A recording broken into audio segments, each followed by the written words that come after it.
ಆದ್ರೆ ದಾರಕ್ಕೊಂದ್ ಹೆಸರು ಬೇಕಲ್ಲ, ಒಸಿ ಉದಾರವಾಗಿ ಹೇಳಿದ್ರೆ ಆಗಲ್ವಾ? ಹೆಣ್ಣು ಮಕ್ಕಳನ್ನ ಗಾಡಿ ಕೂರಿಸ್ಕೊಂಡು ಹಿಂಗೆಲ್ಲ ಆಡಬಾರ್ದು ಅಂತ ಒಸಿ ಹೇಳೆ ಮಣಿ. ಏನೋ ಹೆಸರು ಕೇಳಿದರೆ ಕೆಸರಲ್ಲಿ ಬಿದ್ದವ್ರ ತರ ಆಡಬಾರದು ಅಂತ ಹೇಳೆ ಮಣಿ. ನನ್ ಹೆಸರು ಮಾತ್ರ ಕೇಳಿ ತಮ್ಮ ಹೆಸರು ಹೇಳ್ದೆ ಇರೋದ್ ಬಲ್ ಮೋಸ ಅಂತ ಹೇಳೆ ಮಣಿ.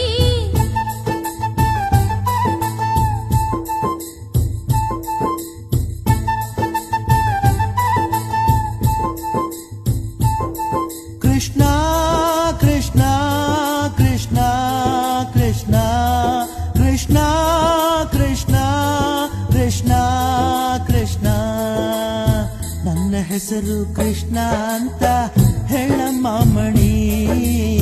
ನನ್ನ ಹೆಸರು ಕೃಷ್ಣ ಅಂತ ಹೇಳಮ್ಮ ಮಣಿ. ಹಂಗಾರೆ ಗೋಪಿಕಾ ಸ್ತ್ರೀಯರು ಇದಾರ ಅಂತ ಈಗ್ಲೇ ಕೇಳ್ಬಿಡೆ ಮಣಿ. ಚಚೆ, ಅದಲ್ಲ ದ್ವಾಪರ ಯುಗಕ್ಕೆ. ಈ